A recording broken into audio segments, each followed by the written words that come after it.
Shop the Sherwin-Williams Labor Day sale and get 35% off paints and stains August 22nd through September 4th. With prices starting at $31.84, it's the perfect time to transform your space with color. Whether you're looking to revamp your interior or exterior, we have you covered with bold hues, soothing neutrals, and everything in between. Visit your neighborhood Sherwin-Williams store or shop the sale online. Delivery available on qualifying orders. Click the banner to learn more. Retail sales only. Some exclusions apply. See store for details. Love espresso, drip coffee, and cold brew? With the Ninja Luxe Cafe, if you can crave it, you can brew it. Espresso, balanced. Drip coffee, rich. Cold brew, in a flash. With Barista Assist technology, you brew with no stress and no guesswork.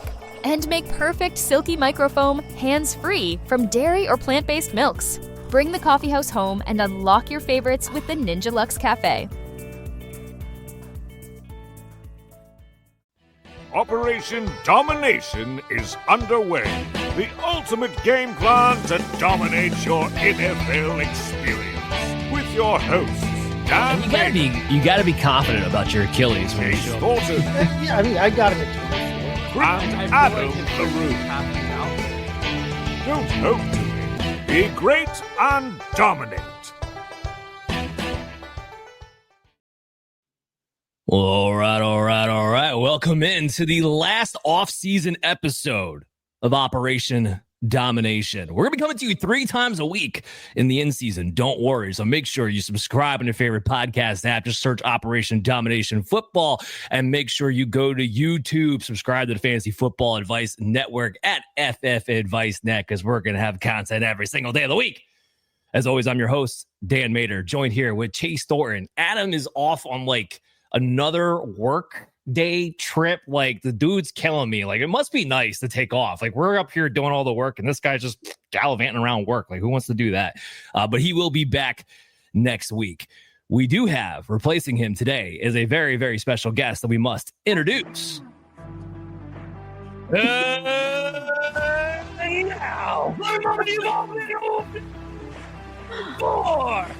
He's the #1 fantasy football expert for waiver wire Sunday Dalton. It's the one, the only, Stacy Perez.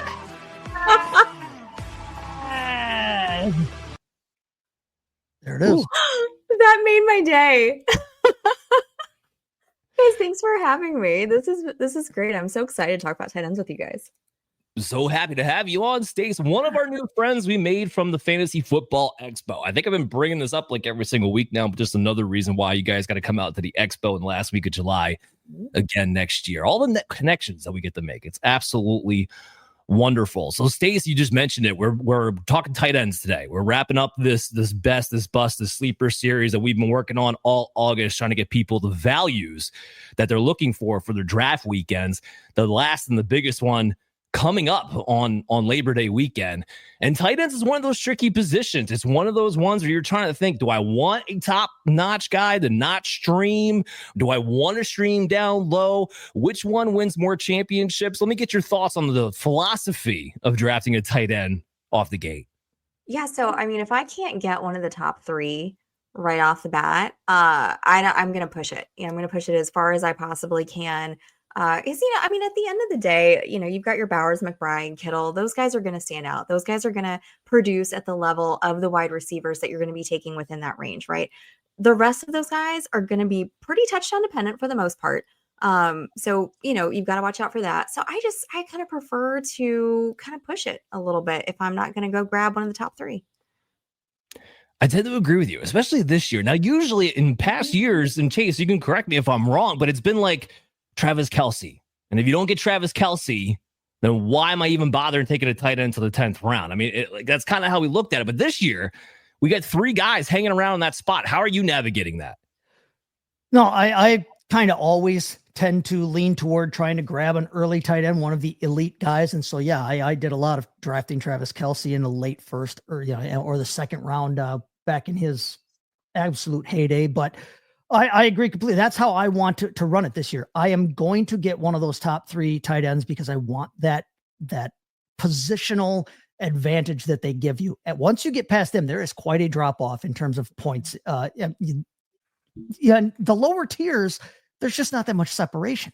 So if I don't get those top three, yeah, I'm willing to wait and push it. But then when I do push it, when I do look for a guy later, what I want to look for is one of those guys that, like the three that we've talked about, is going to be, or at least has a path to being one of the top 2 pass targets on his team.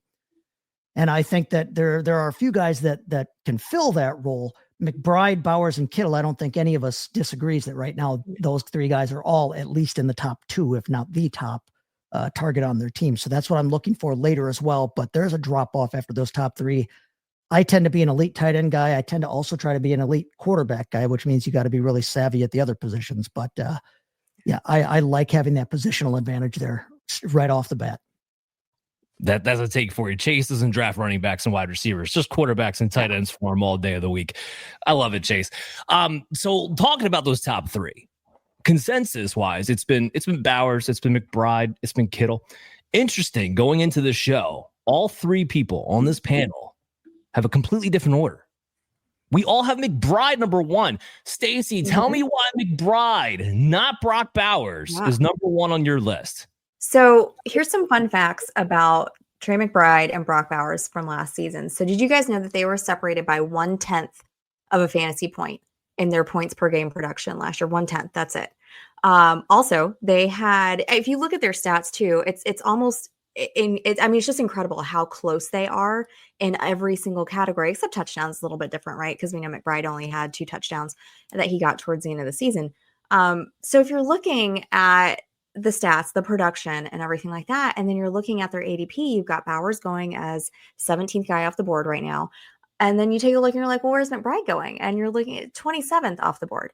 So if I can get almost a full round later and still take a guy who's going to give me almost nearly the same production that the top tight end is going to potentially give me, why wouldn't I take Trey McBride instead of Brock Bowers? And also, not much changed in Arizona this year, right? Yeah. Going into the season, a lot of things changed in Vegas. And I don't think that that's going to really have a lot of effect on Brock Bowers, but you've got to feed Genty now. And now you've got Amari Cooper in there fighting for targets. Who knows what's going to go on with Jacoby Myers?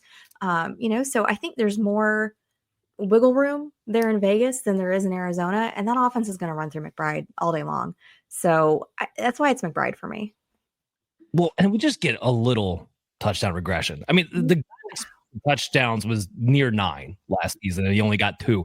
Now, this has been the running thing for him, right, Chase? Because he was much lower than expected the previous year, too. Like, it's been an issue, but the opportunities have been there. I mean, he's getting plus 20 red zone targets. He's getting 24% of the end zone targets for his team. Like, everything is there for him to just pop. And if he were to just pop, I mean, we're talking about a guy who would be producing as a wide receiver 1, essentially.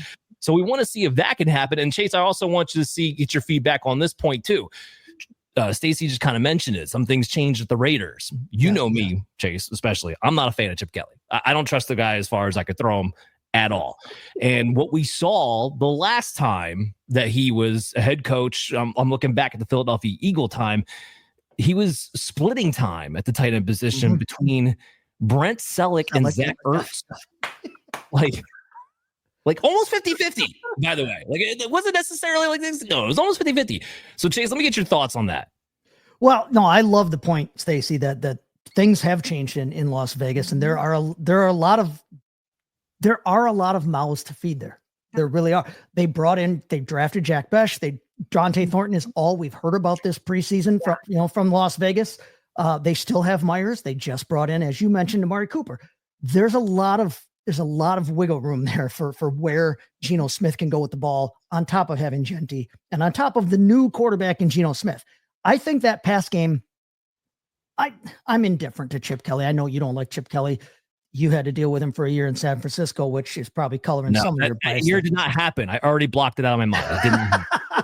By the way, he had Garrett Selleck on that team as well. So Chip Kelly likes the Selleck boys. The Selleck brothers. But no, I like that idea because, like you said, McBride is coming back to essentially the same situation. same running game, same quarterback, same receiving core. I mean, and we already know he's going to eat in that system. Now, when we talk about his touchdown regression, I'm a big fan of the idea of touchdown regression, but we also do have to keep in mind he only caught 2 touchdowns last season.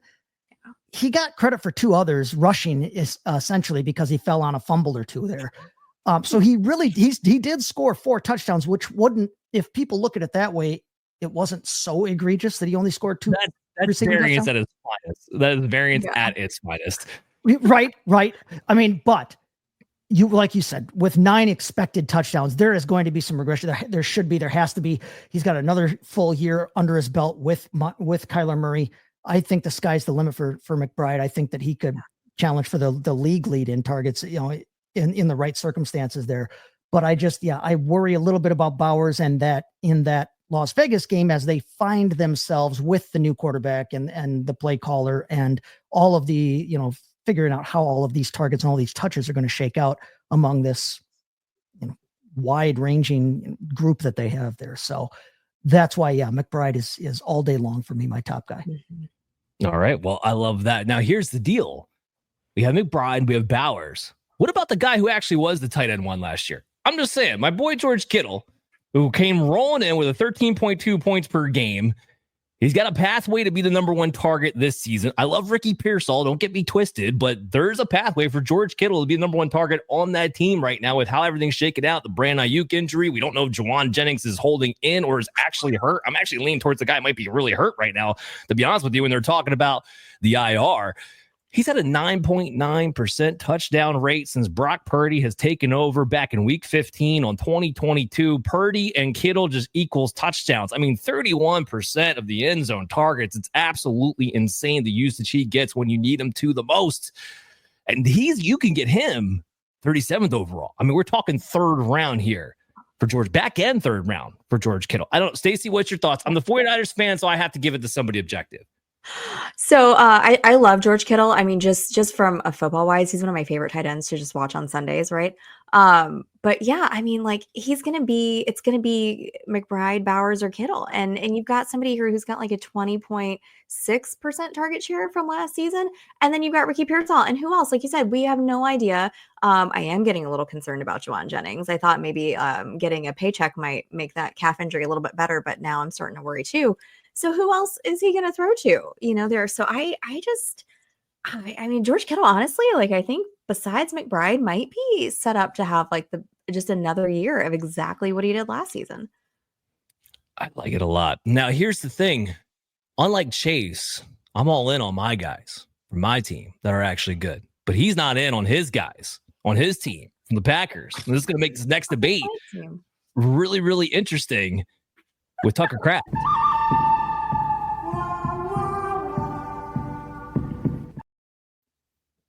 Stacy's got Tucker Kraft in her top 5, who's also a Packers fan, or one of. Yeah. The resident Packers fan on this show has Tucker Kraft in his bust list. Like, go take it away, Chase. I mean, I got to hear the bust part first, and then we got to hear Stacy be like, okay, you want to hear the bust part first? Here's okay. Well, listen, like you said, I love Tucker Kraft. I do. I love him a lot. And he's one of those guys that I'm so excited to have on my real life team. And I've got him a ton of places in Dynasty. I've got him all over the place in Dynasty. Okay. But here's the thing. Last year, 70 targets. That's pretty good. That's not too bad. He caught 50 of them. He catches a high percentage of his targets. He's still in half PPR settings. He only scored 8 points a game. And he had 7 touchdowns. He had, I'm going to talk about touchdown, ridiculousness later. And if being too efficient that way, 1 out of every 7 catches he had, 50 receptions, 7 touchdowns. That's going to be tough to duplicate. Okay. Then I add on top of that, the idea that we still have the same questions about this Green Bay passing attack in terms of fantasy wise, as we did last year, in my opinion. Where is all of that passing, is all of their passing output going to consolidate around 1 or 2 guys, or do they continue to spread it out all over the place? It was a super spreader offense last year. And some of this is not really having Jordan Love for the first month, most of the first month of the season, but this team ranked like 27th in the league in pass attempts. It was like ridiculous. They didn't pass the ball a lot. They want to run the ball. I think they want to pass the ball more than they did last year when Jordan's healthy. But this is a team that wants to run the ball. They still have 86 different targets to throw out there and share. And oh, by the way, Luke Musgrave was hurt for all but about 3 games last year. And Luke Musgrave is healthy this season as well. So there is another tight end they can throw in the mix. I just think that Tucker Kraft is being drafted around where he finished last season. And I think probably about where his ceiling is. I don't really see where more targets, where more touchdowns, where more catches, where more yards come for him out of this offense. And so I worry. I've heard his name all over the place, and I'm not disagreeing that he can be a top 10, top 12 option. I disagree that he can be a top 5 because I just don't see him being able to get the workload to carry him above the next 4, 5, 6 guys in front of him to reach that top 5. So, all right, Stacy, why is he wrong? All right. So, I mean, I might be a little higher than the consensus on Tucker Kraft. I am a Packer fan as well. So go Pack, go. Let me tell you why. Let me just make my case here for Tucker Kraft mac and cheese. That's how I refer to him. Yep. But Jordan Love is going to be healthy this season. He's coming in. We're not going to have to deal, knock on wood, right, with those injuries that we dealt with all last year. Okay. Now we've got another year of Matt LaFleur, of him being able to run the offense the way he wants to without. Lowe's knows that no matter your paint project, saving is at the top of your list. That's why when you shop today, you can buy one, get one free. Select Valspar and HGTV Home by Sherwin-Williams. One coat coverage interior paints via rebate. Shop these deals in-store or online today at Lowe's. We help, you save. Selection varies by location. While supplies last. Discount taken at time of purchase. See sales associate for details. Offer valid 8/21 through 9/3. Save big during Labor Day at Lowe's. Get up to 40% off select major appliances. Plus, buy more to get up to an additional 20% off. Shop even more savings with 3 Stay Green 1 cubic foot vegetable and flower garden soil bags for $10. This Labor Day, take care of your home for less at Lowe's. We help, you save. Valid through 9/3. Soil offer excludes Alaska and Hawaii. Selection varies by location. Select locations only. While supplies last. See Lowe's.com for more details. Dearly departed Aaron Rodgers, getting in there and mixing everything up, right? So we have him in full control. So we've got those things. We've got it set up for Tucker Kraft to come in and be the consistent, the reliable target, the healthy target, right? Because right now, name a wide receiver on the Packers who's not injured, because I can't name one other than Matthew Golden, right? So Matthew Golden's going to come in. He's going to do what he does. He's going to get down the field, get down there super fast, but you got to be able to throw it to somebody else. And that's going to be Tucker Kraft until everybody else gets healthy. And of course, do they want to run the ball? Yeah, I mean, you got Josh Jacobs. Of course you want to run the ball if you got Josh Jacobs, right? There's nobody behind him. He can't run it every single play. Marshawn Lloyd's on the IR. So he's out. Who else we got back there? Emmanuel Wilson, Chris Brooks, Izzy Abanikanda. I'm not excited about any of those guys. All right. Sorry. Packers backfield. So that's why I'm looking at Tucker Kraft. You got to look at this guy. I mean, he was incredibly efficient last year. He led all tight ends in yards after the catch per reception. He's very explosive. He got in there. He got those 7 touchdowns, right? Yeah, 7 touchdowns last year, which is right up there, behind Andrews and Kittle and Johnny Smith and those guys. So I just have a feeling that they're going to rely on him to be their solid, consistent option. So I think that he has that opportunity. Whether or not he ends the year in top 5, who knows? But I think he ends it a little bit higher than where he's being drafted. And I think he's a really good option for those of you that do like to punt tight end. He's a guy that's going to have that opportunity available to him. So that's kind of my spiel for Tucker Kraft and why I think he has that potential to get to the top 5. All right, but before I rule on who wins this debate, Chase, where do you have him ranked at? I'm still working on rankings after all the news that we got here from cuts and signings and trades and that, but I have him right there at 11.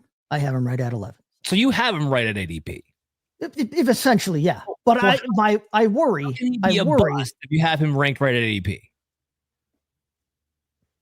That's not a terrible point. I'll take that.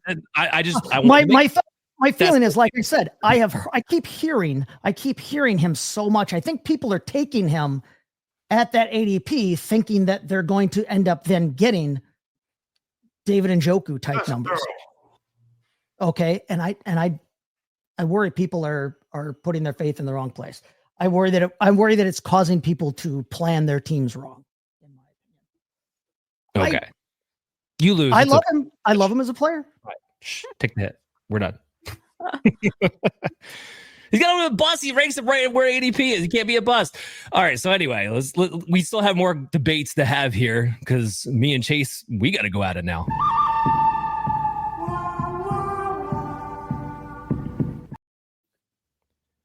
So here's one. So Chase doesn't like Tucker Kraft, but he does love his divisional rival, Sam LaPorta. It's okay. Mm-hmm. It is fantasy football. We all have to have our lines in the sand of what we're willing to cross for. So I got Sam LaPorta as a bust. You got him in your top 5. And by the way, Chase, you are with ADP again, as far as that goes. So Sam LaPorta right now, his ADP is tight end 4. And to be clear here, I'm not saying Sam LaPorta is going to go fall off a cliff somewhere. I got him at tight end 8. I just think he's going to underachieve from where you're drafting him. If you're drafting him with the top 5 pick, you're drafting him within the first 5 rounds. I don't want Sam LaPorta in the first 5 rounds. I don't see the upside there. I mean, he was tight end 9 last season. Wildly inconsistent from week to week, and is the epitome of what we talk about all the time that you should avoid in fantasy football. And that's recency bias. He didn't get hot until the end of the season here. And then his playoff weeks, double digits, top 5 tight end, all 3 of the playoff weeks. That's what I think people are remembering. They're not remembering the fact that when Jameson Williams was consistently involved and Amon-Ra St. Brown was at 100% and not a little bit nicked up, that he wasn't seeing the targets. All I've heard this entire offseason is how Jameson Williams has taken another step. Right? We talked about this last week with Hutch Brown. He was on both of our sleeper lists with Hutch. He's taken another step as a route runner. More target share. We know Amon-Ra St. Brown is going to get his. Someone's got to get left out. It's still going to be a run-heavy team. Someone's got to get left out. I think more weeks than not, it's going to wind up being Sam LaPorta. Look for an elite tight end to be a top 5 guy. You're looking for a 20% target share. You're looking for a 20% air yard share. You're looking for about 20 red zone targets, and you're looking for about 22% of end zone target share. He doesn't meet any of those from last season. 16% target share, 19% air yard share, 1.8 yards per route run. That needs to be over 2. Nothing added up to him being an elite tight end, even in the metrics. So I got him as a tight end 8, somebody I'm just probably not going to wind up drafting. Tell me why I'm wrong, Chase. So I was a big Sam LaPorta truther last year. I believed in him. I really thought that he had what it takes to remain up there towards the top of the tight end rankings. And honestly, if you look at his production from an efficiency standpoint last season, he honestly performed better from an efficiency standpoint last season on a per target basis than he did the year before when he was the number 1 tight end across the board. He was 8 in points per game. You said he was number 9 overall. Yeah. But he actually caught a higher percentage of the targets that were thrown to him. He had a higher yards per target and yards per reception than he had in his rookie season. His fantasy points per target increased last season. His touchdowns per target, that was one of the big things that a lot of people argued with him last year was, we're going to see touchdown regression, because he got 10 touchdowns in his rookie season. He had 7 touchdowns last year, which sounds like touchdown regression. The regression with him wasn't in fact, he caught a higher percentage of touchdowns per target last season than he did in his rookie season. All his efficiency actually performed very well compared to his rookie season. The problem was he went from 120 targets to 83. Now, I say it a lot on this show. I'm going to say it again. Do I think he's necessarily a 120, 130 target type tight end? Not in this offense, not with all the rest of the weapons they have, not with Jahmyr Gibbs being an integral part, not just a peripheral part, but an integral part of this passing game. But I think the truth is somewhere in the middle. I say it all the time. The truth might be somewhere in the middle. If he gets somewhere near upper 90s to 100 targets, he's right up there in the top 5 last year based on the points per target that he was getting. This is still a team that had Jahmyr Gibbs had 63 targets last year. Montgomery had 36. St. Brown had 141. Williams already had 91 targets as a number 2 receiver on that team. Now, they just did trade away Tim Patrick. He's leaving 44 targets behind, but who's to say that those are all coming out of or going to any one guy? I just think that that there is room there for LaPorta to get a few more targets. If he gets a few more targets, and we don't know yet because we haven't seen this offense without Ben Johnson yet, I think that there's room there for him to be in that top 5 because his performance dictates that he's capable of it. All he needs is just a few more targets. And I think, like I said, I don't think he's 130, 120 target type guy, but I think he can be a 90 to 100 type target guy. And if that happens, I don't see any way that he's not tight end 5. Did you just try to hit me with Tim Patrick? Like, really? Like, I'm hitting you with the fact that they just traded away 44 targets from last season. Isaac Tesla. Yeah. Mm-hmm. Okay, Stacy, tell me who wins this debate. Well, okay. So just to complete disclosure, I cannot be trusted to be impartial when it comes to Sam LaPorta because he made me look like an absolute genius his rookie year. I was high on him everywhere. So I will forever be indebted to Sam LaPorta. But he came out the gate of his rookie year, showed us exactly what he was capable of. And how can he not regress last season, right? You're not going to repeat the same kind of numbers that you had with his outstanding rookie year. You're just not. It's not going to happen. So, of course, if you're looking at it like that, of course, last season would have been a disappointment for him. Anything beyond that was going to be disappointing. I have him kind of in the same range as a Tucker Kraftish for me. I think he's probably a little bit more talented, but, Chase, like you said, in that offense, there's way too many mouths to feed for him to really shine the way he would maybe in like a Packer offense or somewhere where there's not as many, offensive weapons there. So I don't think that he's going to be a bust. I don't think he's going to be a top 5 again, not with the level of guys that are out there. But I think he's another one that you can get really good value at. Now, I mean, he is going at tight end 4, so that's probably a bit high. It's a little bit high for me, honestly. So I don't know that I would take him there, but I do think that he has potential to, really just shine. He's going to get those touchdowns. He's going to get the opportunities there. And especially guess what happens? Like if JMO gets hurt, because that's really what happened his rookie year is that JMO, he was hurt or suspended. I can't remember exactly where that fell. Right. But that's when he ate, a lot of times when you had that second guy missing. Now, of course, like you said, we've got Isaac Tesla, so we don't know what he's going to be capable of this year. Hopefully it's a lot because I've taken him in the last rounds of like just about every draft I'm in. Look at, for Tesla's purposes, Tyler Bradley, big fan, our guy here at the Fantasy Football Network. So figure we give him a shout out. And yeah, he's been looking a lot better, a lot faster than I was frankly anticipating. It was a big reason, like you said, why they got rid of Tim Patrick. Yeah, okay. I'm going to take the win on that, Chase. Just so we're clear here. I'm just kidding. All right. So there's some other guys that I want to mention real quick. I want to squeeze this guy in and then we'll move over to the bus conversation. But David Njoku, Chase, you and I got him in our top 5. Yeah. So, and this is somebody who, you talk about the Tucker Krafts of the world, that's the range he's going in. He's going more towards the back end, tight end 10s, and we'll get Stacy's opinion on this too. But Chase, you're even more ballsy than I am. You got him at number 4. I just had him at number 5. Like, what's going on here? Well, I love him. I love him with Flacco, and that. Lowe's knows that no matter your paint project, saving is at the top of your list. That's why when you shop today, you can buy one, get one free select Valspar and HGTV Home by Sherwin-Williams one-coat coverage interior paints via rebate. Shop these deals in-store or online today at Lowe's. We help, you save. Selection varies by location. While supplies last. Discount taken at time of purchase. See sales associate for details. Offer valid 8/21 through 9/3.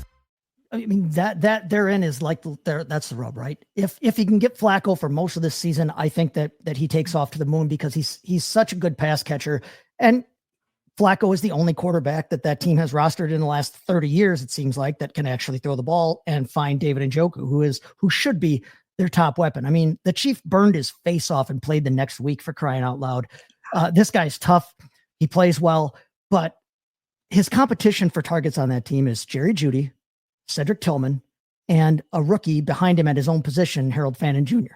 That's it, pretty much. Not a lot of competition for targets. His numbers with Flacco that we all remember from 2 years ago at the end of the season when Flacco came in and went on his magic 5-game, 8,000 touchdowns, 6,500 interception run, was that he scored 15.2 half PPR points per game with Flacco as the quarterback. It was almost 4 points better than LaPorta was, and 2 points better than what Kittle was last season. He was on a gigantic pace with Flacco. Now, does that hold for 16, 17 games? Probably not. But he played 16 games that season, only 5 of them with Flacco, and scored almost half of his points with Flacco that season. I think that this is a connection that is going to work. It's going to run. I love it. And he already in 2023 with Flacco for part of the season finished as 6th overall tight end, 7th in points per game. Last season, he was 11th overall, but he only played 11 games. He was 4th in points per game already. The guy has it in him with the mishmash of ridiculousness that was thrown to him last year. He already finished 4th in points per game with a actual competent halfway quarterback thrown to him. Sky's the limit. Let me bolster the point with the ridiculousness that he had at the quarterback position last season, because remember, he only played 11 games, but his 17 game pace was 150 targets and 8 touchdowns. Yes. Garbage with Deshaun, and it didn't matter if it was Deshaun Watson, it didn't matter if it was DTR, it didn't matter if it was Jameis Winston. The guy was putting up crazy target shares the entire time with burns on his face, as you wanted to mention there. Now, his metrics outside of that were not great. I mean, we're talking 12% air yard share, and I think he had like a ridiculous 1.55 yards per route run. He was getting thrown the ball 5 yards past the line of scrimmage and not able to do much with it. That's ultimately what it boiled down to. I don't care if it's Joe Flacco. I don't care if it's Dylan Gabriel. I don't care if it's Shedeur Sanders.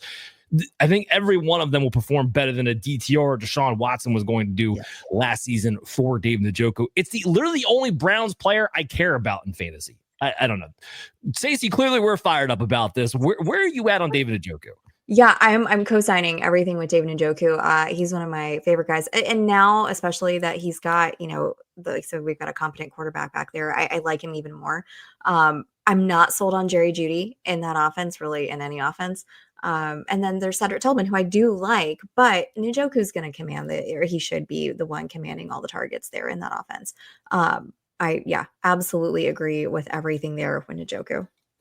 All right. Love it. So Stacey, let's go back to you as we kind of transition all the way into our busts, but we do agree on this player. So Evan Engram, and another one that I can't believe all 3 of us on this panel agree with. Everybody else is pushing this guy up to be the tight end 7. Everybody wants him to be the Sean Payton Joker. Everybody wants him to be the big mismatch playmaker.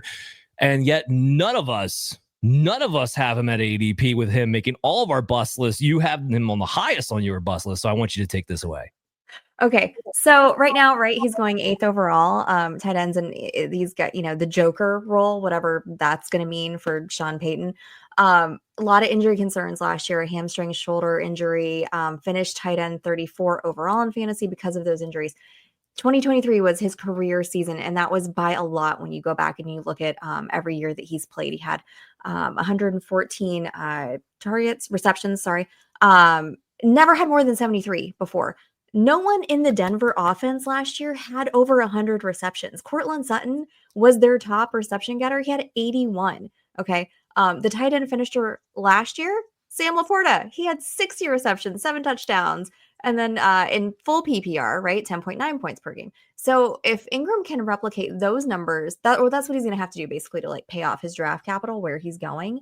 And I just don't see it in the Denver offense, right? Your next highest player behind Sutton, as far as reception goes, was Javonte Williams with 52. That's disgusting. That's gross, right? I think Ingram's more talented than a lot of the guys that Nix was throwing to last year, other than Sutton. But I just don't know that he's capable of paying off that value. I think it would take a lot for him to replicate 2023. And I mean, that was his career season. So I just think that was an outlier. When you look at his stats and what he's done the majority of his career, that year stands out. So I think you have to take the approach of what's most likely to happen? Is he going to replicate his career year, or is he going to kind of regress to where he typically sits? And I think that's probably the most likely thing to happen. Over his 7 seasons, he's finished as tight end 14. He's popped about 3 seasons and finished in the top 6, but that's really kind of, like I said, those are going to be his best years. So, and also he's 31.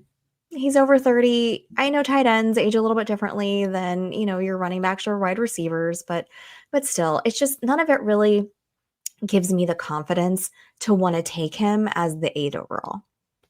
I got him at tight end 15. I'm not even really looking at him as a top 12 tight end at all. He was 14th in points per game last season from week 6 to 14 when he was even healthy. And that was with an elite target share. Like, he's had an elite target share the last couple of years. He's not an efficient tight end. This isn't a guy who's had more than 6 touchdowns in his career at any point in time. This isn't a guy who gets over 2 yards per route run. This isn't a guy who gets over a 20% air yard share. I mean, he's David Njoku, but even less sexy somehow. And I love that, Stacy, I love that you brought up the point that other than Cortland Sutton, like, no one's sniffing volume in that offense. Sean Payton, I don't know where people still think that he is Sean Payton of Drew Brees days back in like 2010. I don't understand it. We have 10 years of data now where Sean Payton is as conservative and as run first as they can possibly get. And yet still we get uber excited about these guys who come in who are like, oh, but what if he could be the Michael Thomas? What if he could be the Jimmy Graham? He doesn't play that way anymore. It's not what he does. Chase, what do you got? No, I agree completely. And, people forget they drafted RJ Harvey. They brought in J.K. Dobbins. Like you just said, this is a team that wants to run the ball anyway. Now I will give Peyton and the Broncos credit because Bo Nix looked better than I ever thought he would last year. He really did. I'm not a giant Bo Nix fan. He looked much better than I ever thought he would last season. Better than expected. Yeah, I never saw him as being fantasy relevant, to be honest with you, let alone, what we got out of him. But they had an absolute hellscape at tight end. They had nobody that was any good there. So at least he'll be able to consolidate what they do at tight end. But I just don't see it. I agree with you, Stacy. I don't see where he's supposed to make up all of this ground to jump himself up to be a legitimate top 8 guy, even if he was in Sean Payton's offense from a long time ago, because he would have been behind Jimmy Graham. He's not Jimmy Graham. Yeah. There's another bust player that we all agree on. This one hurts me a little bit though, because I'm waiting for this to come, and it's not coming yet. Oh, but Stacy, Dalton Kincaid, again, somebody we all have as our bust right now. ADP tight end 13, tight end 12. A lot of people want to talk him up again. Year 3 of this, draft Dalton Kincaid stuff. I'm not gonna do it this year. I got him at 16. Where do you have him? Yeah, so I'm pretty low on him as well, and it hurts my heart too, because I was so high on him last year. When he came out of the draft, that super talented guy, going to Buffalo, what a great spot, what a good offense for him to be in.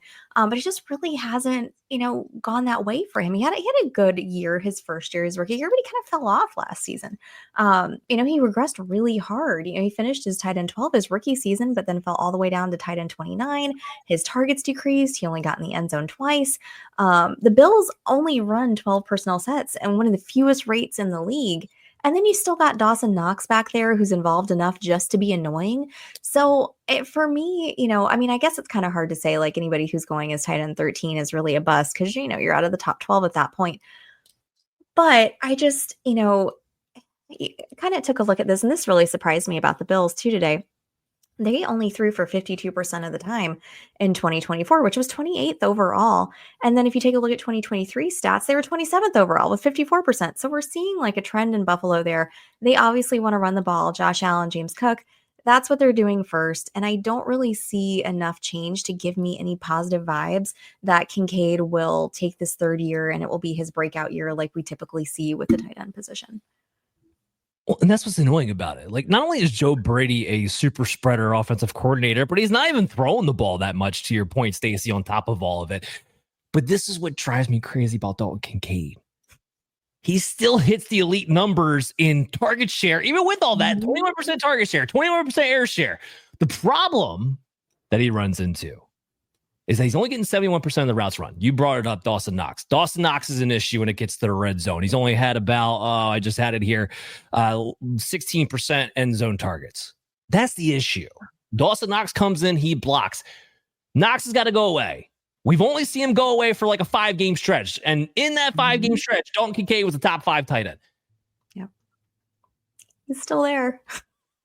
Chase, find my words. I can't do this. I wish I could. I mean, I think a lot of people think Dawson Knox has been some kind of like touchdown vulture.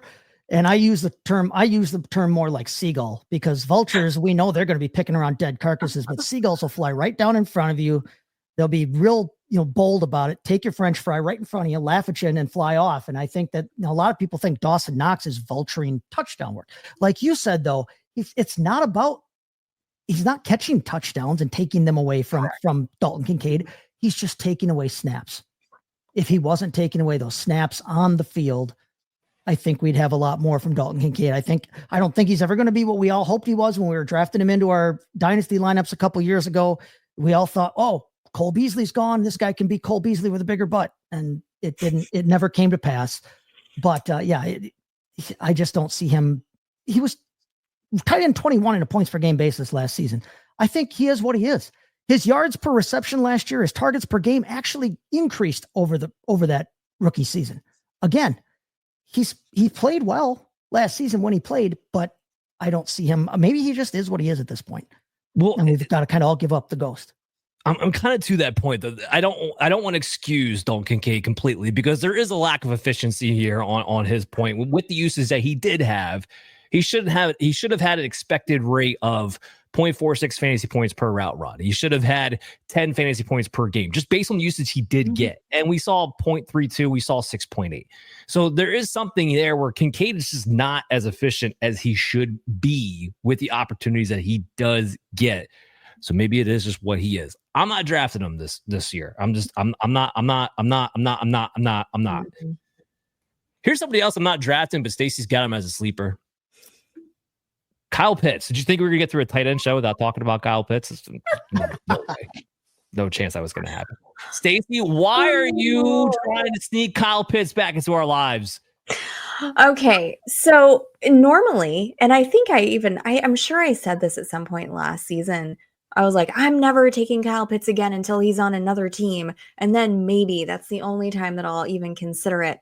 I got just hosed on Kyle Pitts last year. I took him so many places because I was like, oh, Kirk Cousins loves throwing to his tight end. He was throwing to Hawkinson at like 27% of the time. So, and I was just so bought in. I was like, this is it. This is his year.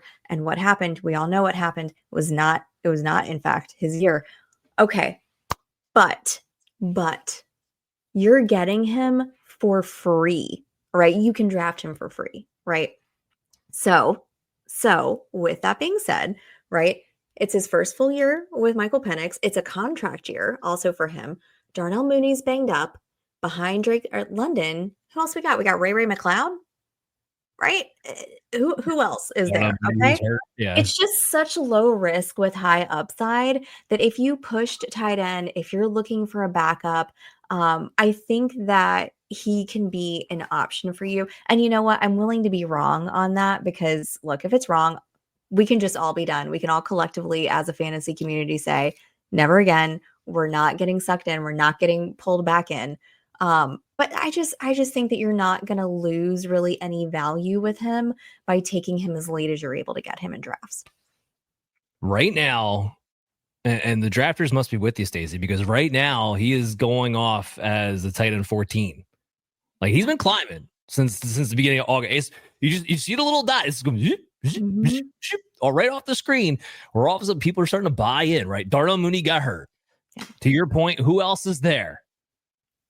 Michael Penix. We know he can sling it. I've been making the argument this entire year that Michael Penix is Jameis Winston without the turnovers. Means good things for fantasy if that winds up happening. I can't do it. I can't, because you know why? I can't stare myself in the face in the mirror and say, I took another year of Kyle Pitts. Right. You dumb. I can't look at myself. I can't do it. No. Mooney I'm might not be hurt excited right now, about it. I think everybody thinks that Pitts is going to be the Mooney in this offense. No, Mooney's the Mooney in this offense when he's healthy. He's going to be. I can't stomach. That's hashtag analysis for you. Mooney is the Mooney in the offense. I love it. Well, because I think everybody assumes Pitts would be the guy that they would go to in that offense and run the types of things that they already get out of Darnell Mooney. We all forget that he's actually a pretty damn good receiver when he's healthy and on the field. I mean, look, Stacey, everything you said analytically about Kyle Pitts is 100% and utterly correct. It's 100% correct. I just can't bring myself to do it. It's worth talking about, though, the new offense. But I also saw some things today talking about, well, don't be surprised if the Falcons during the season find a way to trade Kyle Pitts. Maybe that would actually be a spark if he were to go somewhere that would utilize him a little bit better. I don't know. We'll find out. Let's talk about some other sleepers, though. Let's talk about one we all agree with. Chase, I'm going to kick this to you. Zach Ertz. Yeah. Look, I know he's boring. I get it. Like, I don't like watching a guy catch the ball and fall right to the ground too. But tight end 19 feels a little crazy. What do you got? Oh, I mean, this is a guy that he's carrying the old man flag for all of us there. He's 34 years old, right? He's Kingsbury's guy, pal. He's just Kingsbury's guy. I said that when they signed him. I loved the destination. Kingsbury likes the guy, so he wants him involved in the offense. But then I think he actually put together a pretty nice rapport with Jaden Daniels last season. And listen, he was 4th in the league among tight ends in red zone targets last season. He gets usage when they get down there. He's gonna get the looks when he gets down there. It's not all just going through their wide receiver core. He had a good fantasy season last year. The usage type is there that I like for him for a tight end. And his situation is still a positive, I think, for him. I'm not worried about Ben Sinnott. I didn't like Ben Sinnott in the draft process last season. I don't think Ben Sinnott actually has anything to worry about in terms of threatening Zach Ertz's role in this offense. As long as Zach Ertz stays healthy, he has outperformed this draft slot of tight end 19. He has outperformed that every single year. In fact, in a year where he has been relatively healthy, he's never finished outside the top 12 except for 2014, which was like his first or second year in the season in the league. So he's a top 12 type performer just even by default when he's healthy. So if he stays healthy all season, like you just said, he's going tight end 19, 156 overall. You can get him at the 12-13 turn and you're going to get a starter. I think he vastly outplays that tight end 19 slot. And I don't see any way it doesn't happen unless he gets hurt. And we can't predict injuries at any position. What do you think, Stace? Anything to add to that? Yeah, so I love Zach Ertz. Like, he's not dead yet, guys. Okay. And like, I'm so sorry to the Ben Sinnott hive. Like, it's not his time. Okay. It's just not. And you're right. He and Kingsbury are like this. Those guys are right there. He's gonna get those looks. He had 8 top 10 finishes in fantasy last year. And I mean, I don't necessarily love Debo there. I think he had some weird injuries last season that I don't like. Terry was there last year. I'm not worried about Terry taking anything away from Zach Ertz. They can coexist just fine. So like, why wouldn't you go grab a guy that put up 10.4 points per game in PPR formats last season when you can get him that late in your drafts? It just makes so much sense to me. I am so overweight on Zach Ertz and Hunter Henry this year. So like, just the old man tight ends, I'm here for. Yeah, I'm with you. I mean, you mentioned Debo Samuel. And I, Chase, to your point, we try not to predict injuries, but there's certain players that just develop a pattern when I think we can safely say you're injury prone. Debo Samuel is one of them. I think that's the big argument everybody's trying to make as to why Zach Ertz is supposed to be tight end 19 now. And I'm like, no. Like, here's the thing about Zach Ertz. All right, 18% target share, very replicable, even with Debo Samuel on the field. 18% air yard share. I look for these numbers because I look for certain tiers, look for certain metrics for them. These guys to hit 1.5 yards per route run.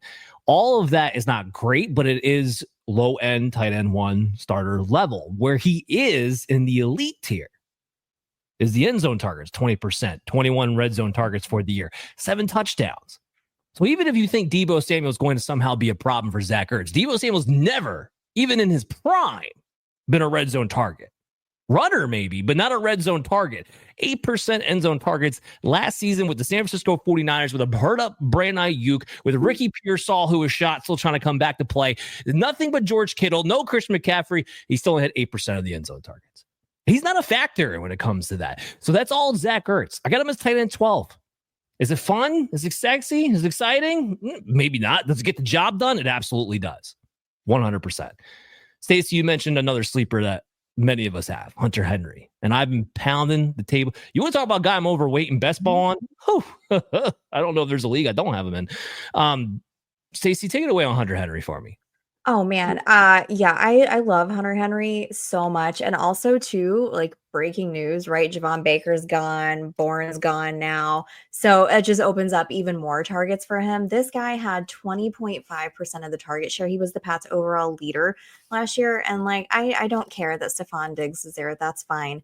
But he was 19th overall tight end, right? And just such great value for him that he could slip even to the second in target share in that offense. And he would still outproduce his draft price, right? He's got great chemistry with Drake May. I'm probably a little bit higher on Demario Douglas than most people too. But there's really not much else out there, right? You've got Kyle Williams, okay. And then I know Travion Henderson too, but like I just can't see a world in which you've got such a great, consistent, reliable target for your second year quarterback coming in. That Henry doesn't continue just to produce and just be an absolute monster in that offense. Like I just you can't convince me that that's gonna happen. I am so in on Hunter Henry this year. Just like I had him a lot last year too, but yeah, I mean, even in best balls, excellent to have him in. But I'm taking him as like one of my later guys. Like I said, with the old guys, him and Ertz are actually two that I really like to pair up. If I've waited for a while, I'll just go grab both of them, and then I'm set. I agree. I mean, I know it wasn't pretty last year because he only had the 2 touchdowns, right? But again, hitting those benchmarks, 80% of the routes, 20% of the targets, 21% air yard share, 24% end zone targets, 18 red zone targets. Last time he was with McDaniels, he was touchdown through the roof. He was the top 10 tight end. Like that was, so I think that was the year with Jonnu Smith, and there's no Jonnu Smith this year. Somebody else besides Stephon Diggs, to your point's got to get the targets. Why not Hunter Henry? I don't know. Chase, anything you want to add to that real quick? No, I'm not a giant Hunter Henry guy, but the points you guys make hold, and I am in on Drake May. And if Drake May is going to have a good season, I think at least part of that season has to go, and a good chunk of that season has to go through Hunter Henry. So I won't argue with that. All right. So there's a couple things I'm going to ask you here for Stacy. First, I want your number one sleeper, and then I want you to tell everybody in Operation Domination where they need to check you out at and what you have coming up. Oh, my number one sleeper. I think I gotta go with Mason Taylor. I know we're not like, look, the Jets, it run first offense. We're not like, it's not a high volume passing offense. And that's okay. Right. Because who else is there beyond Allen Lazard? Like, I dare you to name the rest of the wide receiving room for the Jets, because I had to look them up. Okay. And come on, it's ugly back there. So Taylor has impressed in camp. He's impressed in preseason. He is a 6'5" huge target for Justin Fields, and I think he has got an immediate path to fantasy relevancy. You're going to have to throw it occasionally. The Jets actually, you're kind of thinking, right? Like who threw the least amount in the league last year? It was the Eagles at 44%. The Jets are nowhere near that. So his current ADP for Mason Taylor is tight end 27. You're walking away with a guy that can come in and immediately produce and be the number 2 behind Garrett Wilson. So I absolutely, I am taking him as one of my last round picks, and pretty much everywhere. Yeah, I mean, look, are you going to draft him in your home leagues? Probably not, but this is somebody we're going to be talking about on the waiver wire show. 100% that's going to happen. Could it be, Chicago from 2023 all over again? Garrett Wilson's the DJ Moore with Justin Fields. Mason Taylor's a Cole Kmet who was tight end 8 in points per game that season. Yes. It's I think it's possible. I'm not saying it's probable, but I do think it's possible and something we're going to be talking about. Yeah. Stacy, thank you so much for coming on the show. I want you to tell everybody where they got to check you out at and what you have coming up, because you got a lot coming up this season. I got a lot coming up this season, but thanks guys for having me. This has been so much fun. I love talking tight ends. So this just is like been the best part of my day to come and hang out with you guys. But you can find me over on X. I'm at Stacy_Perez83. You can find me. It's going to be on Mondays with the Fantasy and Frames waiver wire show. We're going to be doing a real fun watch party, talking waivers, talking all the Sunday action that happened. And then on Sundays, you can catch me on the Sunday tailgate with Dynasty D-Gens, where we're going to be doing start sits, injury updates, all of your last minute fantasy stuff. That's going to be going at 11, right when all the injury news hits. So it's going to be a lot of fun. Got a lot going on Sundays and Mondays this season. Yeah, and I'll be on there in a couple of weeks on that Sunday. Right. So I can't wait for that. Guys, I wanted to take a little extra time here at the end. We got a lot of stuff coming. So next week, we obviously jump in the in-season. Chase is going to have his DFS cocktail hour ready to go. We'll get the happy hour started on the show. We're going to be talking first month. We're going to be talking about the trending start sit questions, and we're going to be talking about where we're different with ECR. October, we're going to start getting Adam more involved with the dynasty temperature checks, the buy sells, and all of that. We'll be working that in. That'll be the Wednesday, or should be that'll be the Thursday morning show. The Friday morning show that's going to drop, I'll be with Dr. Brian Scott every single week. We're going to go over every injury, get you all the analysis that you need to know heading into the weekend. And then Saturday morning, Me and Chaz Flaherty from Sports Betting Weekly are going to hook up. We're going to get you winning money all weekend long. That's going to be our schedule throughout the rest of the season. So make sure you download Operation Domination on your favorite podcast app, and make sure you subscribe to the Fantasy Football YouTube channel at FF Advice. I'm Dan Mader. He's Chase Thornton. We'll see you guys again next time.